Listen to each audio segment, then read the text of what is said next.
కోడలు ఇంకా వంటే వండలేదు. తను నాకు పెద్ద తలనొప్పి అయిపోయింది. తనకు కొంచెం కూడా సిగ్గులేదు. గదిలో బెడ్ మీద పడుకొని వారం రోజులైంది. ఇంట్లో పనులేం చేయట్లేదు. తనకు ఎలాగైనా ఈరోజు బుద్ధి చెప్పాలి.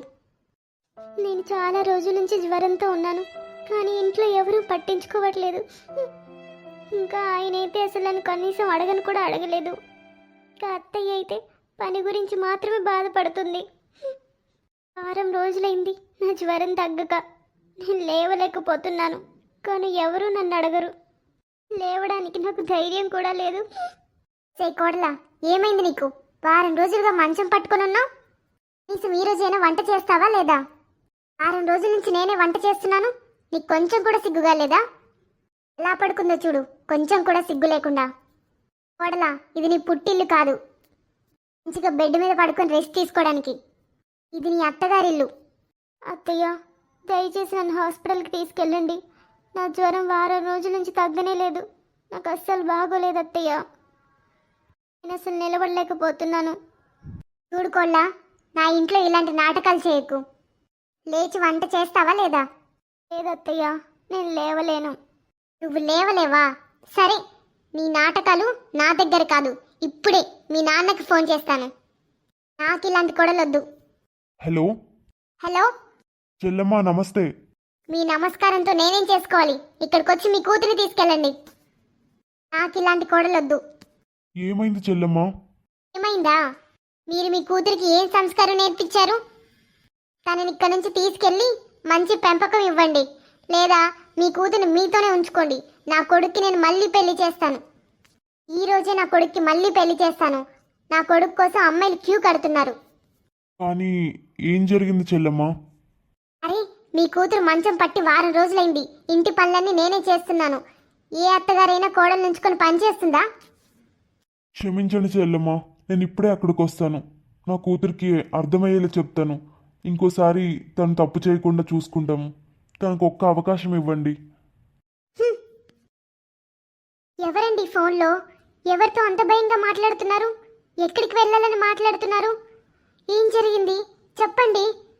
అది స్వప్న అత్తగారి నుండి కాల్ వచ్చింది. మీరు మీ కూతురిని తీసుకెళ్ళండి, నేను నా కొడుక్కి రెండో పెళ్లి చేయాలనుకుంటున్నానని బెదిరిస్తుంది. నేను స్వప్న దగ్గరికి వెళ్తున్నాను.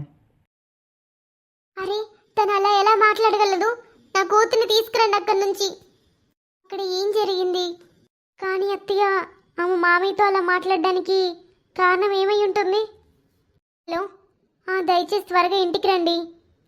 హే, ఏమైంది? ఇంటికి వచ్చాక చెప్తాను, మీరైతే త్వరగా రండి. నా వాళ్ళ అత్త మీ నాన్నగారికి ఫోన్ చేశారు ఇప్పుడే. ఆమె మీ నాన్నగారితో చాలా కోపంగా మాట్లాడింది. మీ నాన్నగారు స్వప్న దగ్గరికి వెళ్ళారు. మీరు కూడా ఇంటో వెళ్ళండి. ఏంటి? మీరు త్వరగా వెళ్ళండి, అక్కడ ఏం జరిగిందో తెలుసుకోండి. సరే, నేను వెళ్తాను. నువ్వు అమ్మని జాగ్రత్తగా చూసుకో. అత్తయ్య, మీరు అలా బాధపడకండి. ఇటు వచ్చి సోఫాలో కూర్చోండి, లేకపోతే మీ ఆరోగ్యం పాడవుతుంది. చూడలా, అక్కడ నా కూతురికి ఏం జరిగి ఉండొచ్చు? వారం రోజులుగా నా కూతురి దగ్గర నుంచి ఫోన్ కూడా రాలేదు. నేను అసలు పట్టించుకునే లేదు.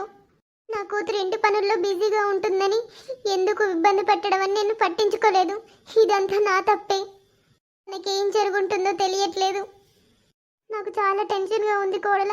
తనకి ఎలా ఉందో ఏంటో. అత్తయ్య, ముందు మీరు ప్రశాంతంగా ఉండండి.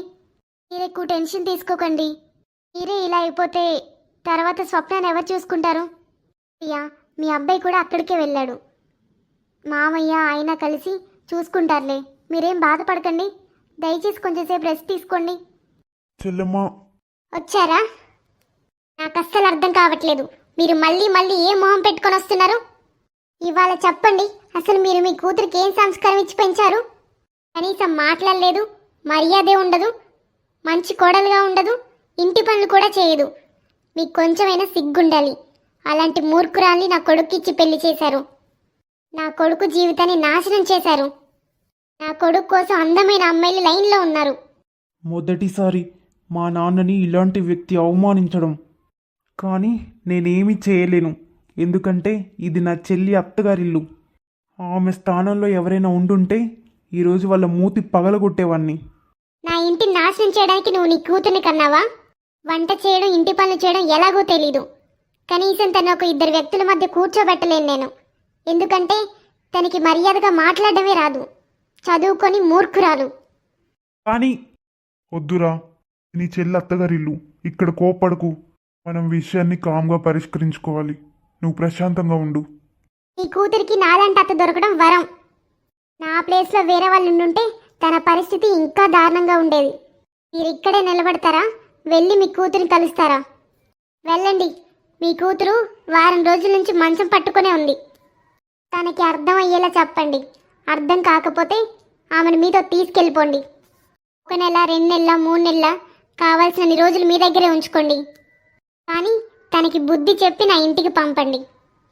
చూడండి అన్నయ్య, మీకు 1 సంవత్సరం టైం ఇస్తున్నాను. కూతురి నీతో పాటు తీసుకెళ్ళి సరిగ్గా పెంచు. తర్వాత నా ఇంటికి పంపు. గుర్తుంచుకోండి, సంవత్సరం తర్వాత ఇక్కడ 2 నిమిషాలు ఆలస్యమైనా నా కొడుక్కి నేను 2వ పెళ్లి చేస్తాను. మీ కూతురితో నాకు ఎలాంటి సంబంధం ఉండదు. ఇక వెళ్ళండి, మీ కూతురిని కలవండి.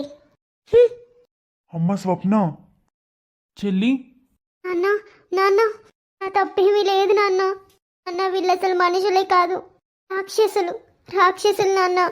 మీరే చూడండి నాన్న నా పరిస్థితి. నాకు 8 రోజుల నుంచి జ్వరం ఉంది, కానీ ఒక్కరు కూడా నాకు కనీసం ఒక్క టాబ్లెట్ కూడా తీసుకురాలేదు నాన్న. 3 రోజుల నుంచి నేను ఏమీ తినలేదు. అయినా నన్ను ఎవ్వరూ ఏం అడగలేదు నాన్న. అయినా అత్తయ్య ఇంకా నాతో పని పని పని అని వాదిస్తుంది. నేను 3 రోజుల నుంచి తినలేదని ఎవ్వరూ గమనించలేదు నాన్న. ఇక్కడ ఎవ్వరు పట్టించుకోకపోయినా పర్వాలేదు నాన్న, కానీ మీ అల్లుడు కనీసం ఆయన నన్ను కొంచెం కూడా పట్టించుకోవట్లేదు. ఆయన ఎప్పుడు తన కుటుంబంతోనే బిజీగా ఉంటాడు. ఇప్పుడు నన్ను కూడా వదిలించుకోవడానికి ట్రై చేస్తున్నట్టు అనిపిస్తుంది నాన్న. ఇక్కడ నేను చచ్చినా బతికినా ఎవరు పట్టించుకోరు. వాళ్ళు నన్ను పని చేయమని అడుగుతారు. నేను కూడా రోజంతా పని చేస్తూనే ఉన్నాను, కానీ వారం రోజుల నుంచి జ్వరం వల్ల పని చేయలేకపోయాను. అందుకే అత్తయ్య మీకు ఫోన్ చేసింది నాన్న. నాన్న, నేను ఇక్కడ ఉండను నాన్న. నేను ఇక్కడే ఉంటే చచ్చిపోతాను నాన్న. నన్ను మీతో పాటు తీసుకెళ్ళండి నాన్న. నేను ఇక్కడ ఉండను నాన్న. నిన్ను ఇలా చూడడం నేను తట్టుకోలేకపోతున్నాను. నేను నిన్ను తీసుకెళ్తానమ్మా, కానీ నువ్వు నీ పుట్టింట్లో ఎంతకాలం ఉంటావు?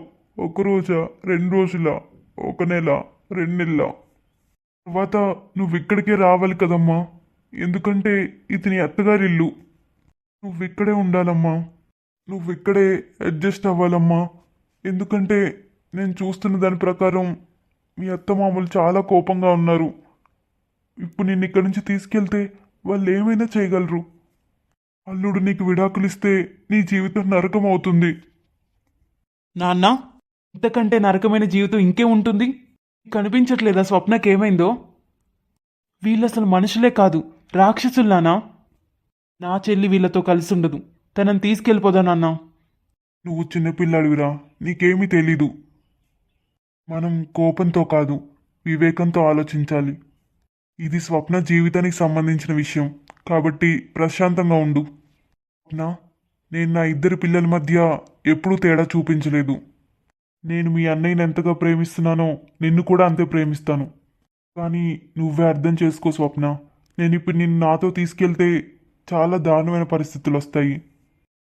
ఒక పని చేద్దాం స్వప్న, నేను ఇక్కడే మీ అత్తమామల దగ్గర ఉంటాను. నువ్వు అన్నయ్యతో పాటు వెళ్ళి హాస్పిటల్లో చూయించుకొని ట్యాబ్లెట్స్ తెచ్చుకో. నువ్వు త్వరగా కోలుకుంటే అంతా బాగానే ఉంటుంది స్వప్న. ఇంతకు ముందులాగే సర్దుకుంటుంది. మీకు అర్థం కావట్లేదు నాన్న. వీళ్ళు నిన్ను మోసం చేస్తున్నారు. నేను అనారోగ్యంగా ఉన్నందువల్ల వాళ్ళు నాతో గొడవ పడట్లేదు నాన్న. నేను బాగానే ఉన్నప్పుడు కూడా నన్ను ఇలాగే చూసుకుంటున్నారు. నేను రోజంతా పని చేస్తూనే ఉంటాను, కానీ అత్తయ్య ఎప్పుడూ ఇష్టపడదు నన్ను. మీ అల్లుడు నన్ను ఎప్పుడూ పని గురించి కూడా మెచ్చుకోలేదు నాన్న. అతను ఎప్పుడూ నన్ను అజ్ఞాని, సంస్కారం లేని వ్యక్తి అని పిలుస్తూనే ఉంటాడు. అతని స్నేహితుల ముందు నన్ను అవమానిస్తూనే ఉంటాడు. నేను ఈ ఇంట్లో ఉండడం వాళ్ళకి ఎవ్వరికీ ఇష్టం లేదు నాన్న. నన్ను తీసుకెళ్ళు నాన్న. సరే అమ్మా, తీసుకెళ్తాను. కానీ ఎన్ని రోజులని పుట్టింట్లో ఉంటావు చెప్పు? నువ్వు తిరిగి ఇక్కడికే రావాలి కదా. నువ్వు పుట్టింట్లో ఉంటే ఈ సమాజం మనల్ని బ్రతకనివ్వదమ్మా.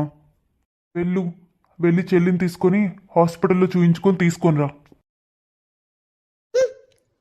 తీసుకెళ్ళలేదు కదా వీళ్ళు. ఆలోచిస్తే వీళ్ళకున్న కొంచెం సిగ్గు కూడా పోయినట్టుంది. వీళ్ళు తీసుకెళ్ళకపోతే ఆ ఊరి దాన్ని నేనే నా కొడుకు జీవితం నుంచి తీసేస్తాను. వీళ్ళు ఏమనుకుంటున్నారు అసలు? ఆ మహారాణి గారికి నేను సేవలు చేస్తాను అనుకుంటున్నారా?